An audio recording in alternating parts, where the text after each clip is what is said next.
தேசிய ஜனநாயக கூட்டணி தான் வர தேசிய ஜனநாயக கூட்டணி தான் திமுகவை வீழ்த்த போகிற மாற்று கூட்டணிங்கிறத அவங்களும் தெரிஞ்சுக்கிட்டு அதுல அது குழப்பம் இது குழப்பம் எங்களை தான் கேள்வி கேட்கிறாங்க. நீங்க இல்ல நீங்க இருங்க, நீங்க கேட்கறதா சரியான கேள்வி.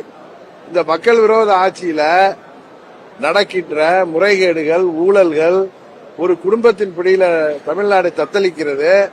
தேர்தல் வாக்குறுதிகளை நிறைவேற்றாம இந்த தமிழ்நாடு இன்றைக்கு தமிழ்நாட்டு மக்கள் ஏமாற்றப்படுவது, சிறு குழந்தையிலிருந்து வயது வாய்ந்த முதியவர் வரைக்கும் பெண்மணிகளுக்கு பாதுகாப்பு இல்ல, பாலியல் கஷ்டங்கள், எங்க பார்த்தாலும் போதை மருந்து கலாச்சாரம், சட்டம் ஒழுங்கு சந்தேகிக்கிறது.